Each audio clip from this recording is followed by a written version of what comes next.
Hi, everyone. Steve Adubato. We kick off the program with a compelling, important conversation about media and democracy with Dr. Keith Strudler, who is director of the School of Communication and Media at Montclair State University, my alma mater. Good to see you, doctor.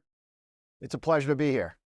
Hey, Keith, do this. I'm pretty sure we're like-minded about this, that the future of our representative democracy and our graphic will come up simply called Media Leadership and Democracy, that our representative democracy in danger by any reasonable standard, and that the role that we in the media play is critical to democracy's future. Just elaborate on from your perspective. Look, I end up talking to a lot of prospective students and their families about the value of a college education and the kind of things that they should be learning and studying. And I don't think it's an exaggeration to say that there's kind of two really critical areas that are going to determine the fate of humanity, for lack of a better word. And one is obviously everything that's happening with AI and STEM and the development of those technologies, which is going to change the workforce and so forth. But the other is really our ability to understand mis and disinformation, to communicate effectively, to understand truth from fiction. I think it's not in any way an exaggeration that to say that both to train people that work in this field that are ethical, that understand the foundations of media communication, journalism, and democracy, and also to educate a wider public that understands the difference between truth and fiction and how media works is the fate of the planet is on the line. I'll throw global warming in there as the third for those of you that want to study that as well. Oh yeah, that global warming thing. Yeah. Hey, Keith, how about this? So I said to you right before we got on the air, there are two of our top executive producers I met at Montclair State. I was teaching a course in journalism and media 15 years ago. Best of the best. But the media and journalism initiative at the university is dramatically different today than what it was then. The curriculum is different. The orientation is different. The world is different. What is it today? The School of Communications and Media at Montclair State. So, boy, I mean, I could spend probably the rest of our time just kind of talking about what the school is and what it's evolved into. How's it different than traditional media and journalism that I taught all those years ago? Well, first of all, I think there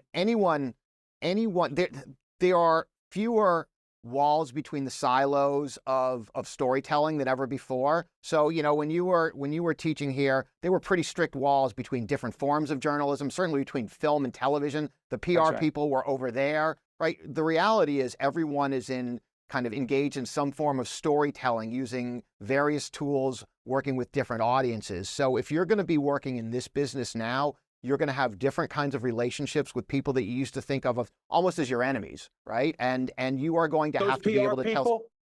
Yeah, absolutely. I mean, the people that study PR they are effective storytellers that are using the same platforms that journalists are using. Not that long ago, there was a big war over who owned social, and it was really between the PR folks and the advertising folks. Like it's PR, it's advertising, and that was when everyone proclaimed that advertising was dead, and journalists were like, we don't even want to touch that. The reality is there are countless platforms now that we all need to figure out how to use to reach audiences, to tell stories. And so regardless of which program you're in, you're going to need to learn the foundations of storytelling and the foundations of using the correct technological tools to do so. So everyone needs to use how to, it used to be like, I'm not a camera person, right? I don't touch the technology, or I'm not a writer. I'm not going to do that. I'm just in the control room. The reality is, if you're going to work in this business, you need to be able to understand how stories are told and developed and how to use the tools to engage your audience. Well said. I'm going to follow up on that. So we're a not-for-profit production company, but highly entrepreneurial, affiliated with public broadcasting. But the folks at PBS, they're their own entity and they have their own challenges. We're partners and colleagues with them. However, the one thing we have in common, Keith, is that both entities, those of us who lead organizations, not-for-profit media organizations, public broadcasting, we're constantly dealing with the economics of our industry. There are layoffs everywhere. There are media platforms closing like that. They opened up a year ago, big announcement, all these new hires, gone. Question. Of all the skills and tools, I'm obsessed by the question of leadership. media leadership. What is the place and the role for media leadership? Meaning, in this case, understanding the economics of producing, putting out there, promoting, and paying for important content. I know that's a loaded question, but I deal with it and think about it every day, Keith. Well, I'll give you kind of the easy first answer to that, and that is that this year we launched a co-taught class with the business school on the economics of the media business, which focuses exactly on everything you just talked about, which is what's the economics of streaming media? How does social media get paid for? One of the things that I think is different today than certainly, in our days, to date ourselves a little bit, we didn't worry too much about who paid our bills, and we just needed to, right? It was like there's a salary and there's someone who's going to pay. You need to understand who's producing content, how it gets paid for. And that was really a foreign concept to all of us. There was a day not that long ago that church and state. Yeah. And newspapers, if you had to print, you were literally printing money. If you were in a newspaper, there was no end to this, right? And you can blame whoever you want. First it was Craigslist, and then it was the internet. But you absolutely need to know exactly how media is getting paid for, how your business is going to operate. And so we are much more intentional now on ensuring that students have the opportunity to learn media management, and media management not in the kind of the traditional sense, but really understanding the economics and the business and the synergies between kind of the corporations that oversee media, who are not inherently the bad guys anymore, but are the people that might be facilitating the ability to do journalism. So interesting. Again, I am fascinated by this whole concept of media leadership. You'll see the graphic coming up, Media Leadership and Democracy. The conversation with Dr. Keith Strudler, who is director of the School of Communications and Media at Montclair State University, to be one of many interviews we do, many segments. Keith, let me jump into this. TikTok. I know as we tape this toward the end of March 2024, things are moving all over the place here. We don't know what's going to happen. Why is the future of, quote, TikTok relevant to the role of media in a representative democracy, where people need to know what the heck is real and what ain't?